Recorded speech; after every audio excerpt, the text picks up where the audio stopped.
So ఎవరిని disturb చేయను అంటే ఇప్పుడు మీరు చాలా తక్కువ మందితోనే మింగిల్ అవుతారు, సో మీకు సూటబుల్ మెంటాలిటీస్ తోటే ఉంటారు. బట్ మీడియా ఫీల్డ్ అని మనకు సినిమా కావచ్చు, సీరియల్ ఇండస్ట్రీలో కావచ్చు, ఎంత నెట్వర్క్ ఉంటే అంత బ్యాక్ టు బ్యాక్ ఆఫర్స్ వస్తాయి.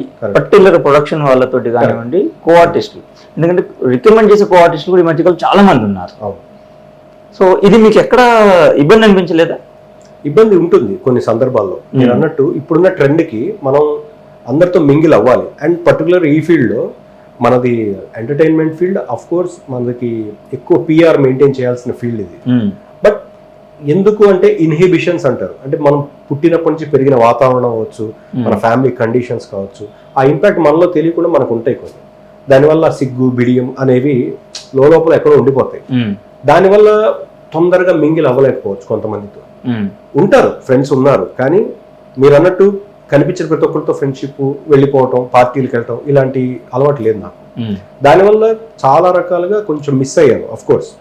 బట్ నా నేచర్ చాలా కాదు, నాకు తెలిసినంత వరకు, నేను విన్నంత వరకు చాలా ఆఫర్స్, ఎందుకంటే రిజర్వ్డ్ గా ఉంటాడు నందు అండ్ ఏదైనా ఉంటే స్ట్రైట్ ఫార్వర్డ్ చెప్పేస్తాడు. సో ఇలాంటి కొన్ని నేచర్స్ వల్ల మంచి మంచి సీరియల్స్, అంటే లాంగ్ జర్నీ ఉన్న సీరియల్స్ అన్ని మిస్ అయినట్టు సో నాకు తెలిసింది. కరెక్ట్, ఒక 2-3 సందర్భాలు అలా మిస్ అయ్యి ఉండొచ్చు. బట్ నేనేంటంటే నేను కొన్ని మార్చుకోలేకపోయాను. మార్చుకోవాలి అనే టైం వచ్చేసరికి మనం చాలా దూరం ప్రయాణం అయిపోయాం. ఇప్పుడు మార్చుకుని మనం కొత్త ట్రెండ్ సెట్ చేసి ప్రూవ్ చేసుకోవాల్సింది ఏం లేదు. సో మనం మనలాగే కంటిన్యూ చేస్తే బెటర్. బట్ అఫ్ కోర్స్ కొన్నిట్లో మారచ్చు. లైక్ ఇప్పుడు యూత్ కి దగ్గర అవ్వాలి అంటే అఫ్ కోర్స్ క్రికెట్ మ్యాచ్ పరంగా నేను దగ్గరే చాలా మందికి. బట్ మిగతా అప్ టు డేట్ రీల్స్, డాన్సులు ఇవన్నీ నేను కొంచెం చాలా తక్కువ అర్థమైపోతుంది. అది చాలా తక్కువ పోస్టులు పెడతాను నేను. బట్ అది రెగ్యులర్ గా యాక్టివ్ ఉంటే అఫ్ కోర్స్ జనానికి ఎంటర్టైన్మెంట్ కావాలి, మన నుంచి వాళ్ళు ఎక్స్పెక్ట్ చేసేది కూడా అదే. బట్ ఆ విషయంలో నేను కొంచెం స్లో ఉన్నాను, అది ఇంప్రూవ్ చేసుకోవాలి. స్లోనా భయమా? భయం ఏం లేదు. భయం ఎందుకు? ఆల్రెడీ భయపడితే అసలు ఒకటి కూడా చేయకూడదు. అప్పుడప్పుడు చేస్తుంటాను. అంటే ఎందుకంటున్నానంటే ఒక చిన్న రీల్ చేసిన, లేకపోతే మన క్యారెక్టర్ అయినా సరే ఏదైనా కింద 100 కామెంట్స్ వచ్చేస్తాయి.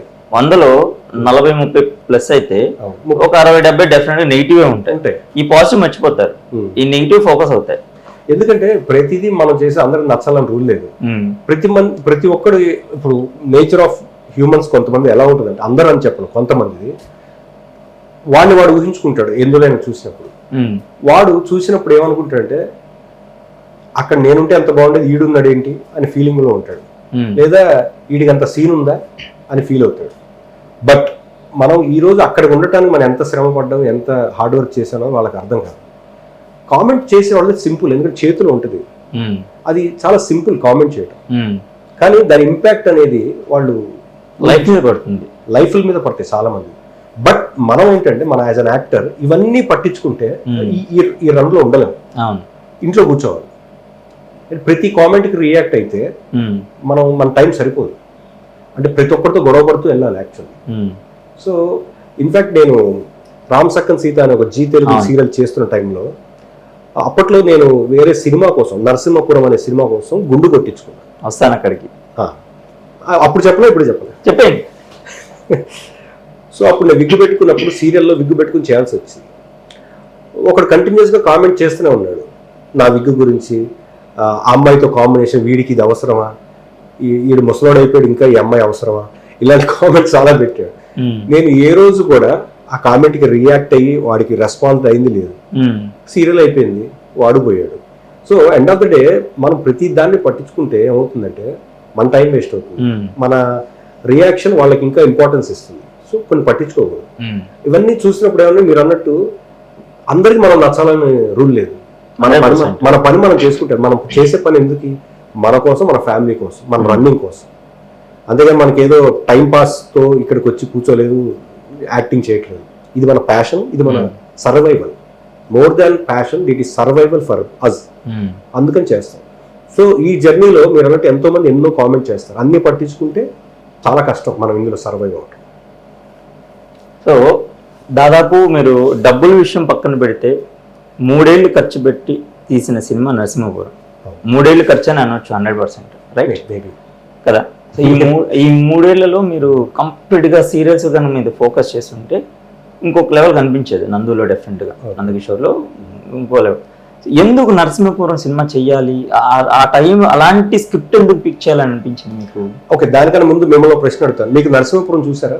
నేను చూడలేదు సినిమా, బట్ ట్రైలర్ అది చూస్తే ఆ కంటెంట్ అంతా కూడా చాలా, ఇప్పుడు మనకి తమిళ వాళ్ళు చేస్తారు కొన్ని సినిమాలు, పర్టికులర్ బాలాగారి సినిమాలు, సో ఆ ఫ్లేవర్ అనిపించింది నాకు ఎగ్జాక్ట్ గా. మీకు అనిపించింది కదా, అంటే నేను కూడా. సో ఇప్పుడు నరసింహపురం విషయం వచ్చింది కాబట్టి నేను చెప్పదలుచుకుంది ఏంటంటే, నరసింహపురం అనే మూవీ అవుట్ ఆఫ్ ప్యాషన్ చేసాం, అవుట్ ఆఫ్ ఇంట్రెస్ట్ చేసాం. అండ్ అవుట్ ఆఫ్ ఇంట్రెస్ట్, ఖచ్చితంగా మా ఇంట్రెస్ట్ తోటే ఇది చేద్దాం అనే ఇంట్రెస్ట్ తోటే నా అంతటి నేను వచ్చాను. ఎవరు నన్ను బలవంతం చేయలేదు. బట్ ఈ సినిమా ఫస్ట్ అనుకున్నప్పుడు మా మిత్రుడు శ్రీరాజ్ బళ్ళ, డైరెక్టర్ ఆఫ్ ద మూవీ, అతను ఇదివరకు చాలా సినిమాలు చిన్న చిన్నవి చేశాడు. అతనే డైరెక్టర్, అతనే హీరోగా. ఒక సందర్భంలో అడిగాడు, నేను అడిగాను, నువ్వే హీరో, నువ్వే డైరెక్టర్ చేస్తావు కదా, దానివల్ల ఏంటి పైగా అదే చిన్న చిన్న మూవీస్ చేస్తావు అంటే, నాకు వచ్చే బడ్జెట్కి నేను చేసుకోగలిగింది ఇంతే. ఇప్పుడు నేను వెళ్ళి పెద్ద హీరోలు అయితే ఎవరు వస్తారు నా బడ్జెట్లో, నువ్వు ఎవరినైనా అడిగేవాళ్ళు? నేను ఎవరిని అడగలేదు, ఎందుకంటే రారు, తెలుసు. నన్ను అడిగావు ఎప్పుడైనా అన్న, నువ్వు అడిగినా నువ్వు బిజీ కదా టీవీలో, నువ్వు ఎట్లా చేస్తావు, నువ్వు ఎప్పుడైనా అడిగి చూసావా అన్న, ఇప్పుడు అడుగుతున్నా చేస్తావా అన్న. సో అలా స్టార్ట్ అయిపోయింది అది అనుకోకుండా. ఓకే, అప్పుడు అతను స్క్రిప్ట్ చెప్పి ఇది అనేసరికి మీరు అన్నట్టు నాకు ఒక తమిళ్ ఫ్లేవర్ కనిపించింది. రెగ్యులర్ గా ఒక సాఫ్ట్ క్యారెక్టర్, ఆఫీస్ గోయింగ్, ఇది చేసే, ఇది రొటీన్ కమర్షియల్ లేకపోతే లవ్ స్టోరీస్ కాకుండా ఇదే సినిమా తమిళ్లో కనుక చేస్తే మీరు అన్నట్టు కొంచెం ఎక్కువ రీచ్ గా ఉండేది. ఎందుకంటే రియాలిటీ అనేది కనపడుతుంది, న్యాచురాలిటీ కనపడుతుంది. అది ఒక రియల్ బేస్డ్ ఇన్సిడెంట్ మీద చేసింది. అప్పట్లో అది జరిగిన ఇన్సిడెంటే మేము సినిమా చేసిన తర్వాత జరిగింది వాస్తవానికి. బట్ మేము చాలా ఫీల్ అయ్యాం, అదేంటి మన సినిమాలో అనుకున్నది రియల్ గా జరిగింది ఏంటి అని.